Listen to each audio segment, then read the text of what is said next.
You all. ఇంత గార్జియస్గా ఉంటారు అనుకోలేదు నేను. నేను ఇంకొంచెం ఎక్స్ట్రా ఎఫర్ట్స్ పెట్టేదాన్ని తయారవడంలో. Okay please. So hello Cincinnati, ఈ పవర్ కి నేను కొంచెం కూడా మ్యాచ్ కాలేను. ఈ పవర్ ఇప్పటిదాకా మీరు ఫేస్బుక్ లో చూసే ఉంటారు. 2-3 days నుంచి వీడియోస్ లో హల్చల్ చేస్తుంది ఉదయ్ భాను వాయిస్. ఆ పవర్ కి కొంచెం కూడా నేను మ్యాచ్ కాలేను. కానీ తను పక్కనుంటే ఆ కరెంట్ ఏదో మనకు కూడా వచ్చేస్తుందనే ధైర్యంతో జస్ట్ స్టార్ట్ చేస్తున్నాను. So let's welcome our multi talented skilled బండ్ Uday Bhanu with a great applause. Thank you. Thanks lot. ఏ బాబాయ్, may God bless you all.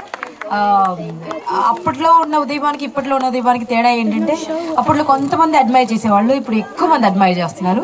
Because of that I'm growing younger and beautiful అండి. Thank you. మరి బతుక పాడతామండి. కాకపోతే పాటలు చాలా స్లో మోషన్ లో పాడుతున్నారు. కొంచెం ఎనర్జీ యాడ్ చేయాలి.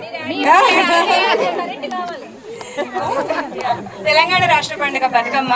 కానీ ఈ సిన్సినాటి తెలుగు వారి తెలంగాణకి మాకు ప్రాంత భేదాలు ఏమీ లేవండి. సో బ్యూటిఫుల్ అండి. అంటే తెలుగు వారందరూ ఒక్క తల్లి బిడ్డలే. అండ్ ఏ ఇంట్లో పండుగ జరిగినా అందరూ సెలబ్రేట్ చేసుకోవాల్సిందే. రాజకీయ నాయకులు పెట్టించినటువంటి కుట్రలు కుతంత్రాలు మన మీద ప్రభావం చూపవు. And we're all one family. ఎక్కడికి వెళ్ళినా అంటే ఒక కొమ్మలు విడివిడిగా ఉన్నా కూడా తల్లి వేరు ఒకటేనండి మంది. దట్ ఈజ్ మన తెలుగు భాష.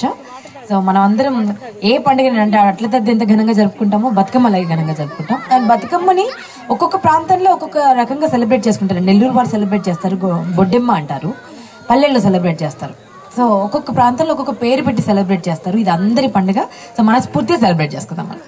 And I'm so happy Telugu వారు అందరూ వచ్చారు ఈ బతుకమ్మలో పార్టిసిపేట్ చేయడానికి. అంటే నాకు ఎంత సంతోషంగా ఉందండి. Seriously super. సో ఇదే హెల్దీ అంబియన్స్ మొత్తం మన తెలుగు వారు అందరిలోనూ రావాలని మనస్ఫూర్తి కోరుకుంటున్నాను. సో మొదలుదాం. తను ఒక యాక్ట్రెస్, మంచి మూవీ ఫిల్మ్ యాక్ట్రెస్ అండ్ ఒక మంచి యాంకర్, ప్రెజెంటర్ అని అందరికి తెలుసు. కానీ సింగర్ అని ఎవరికైనా తెలుసా? ఎంతమందికి తెలుసు? ఒకసారి చేతులు లేపండి. ఈ మధ్య కొందరు తెలిసిపోయిందండి. ఎక్కడికి వెళ్ళినా ఏ పాట పాడతారని అడుగుతున్నా. బాబోయ్ నేను సింగర్ని కాదండి. ఏవో అప్పుడప్పుడు నేను రాసిన పాటలు నేను పాడతాను. కానీ అంటే మేడం ఏ పాట పాడతారు? ఏ ఫంక్షన్కి వెళ్ళినా ఇది ఒకటి అయిపోయింది నాకు. సరే, ఎలాగో పాట అన్నారు కాబట్టి మ్యూజిక్ లేకపోయినా ఒకటి అందరికి అర్థమయ్యే పాట ఒకటి పాడతాను. మన నేల తల్లి గురించి కొంచెం జానపదమే. ఎంత చక్కనిదమ్మ ఈ నేల తల్లి, ఎంత చల్లనిదమ్మ ననగన్న తల్లి. ఎంత చక్కనిదమ్మ ఈ నేల తల్లి, ఎంత చల్లనిదమ్మ ననగన్న తల్లి. పచ్చ పచ్చని పట్టు సీరల్ని గట్టింది, పండు టాకుల వంటి రైకల్ని తొడిగింది. కొండ కోడనేమో కుప్పున ముడిసింది, పొద్దు పొడుపునేమో ముద్దాడబోతుంది. ఎంత చక్కనిదమ్మ ఈ నేల తల్లి, ఎంత చల్లనిదమ్మ.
మధుసూదన ప్రియ మనమోహిని మధుసూదన ప్రియ జగన్మోహిని ఆదిలక్ష్మి అన్ని కలిపా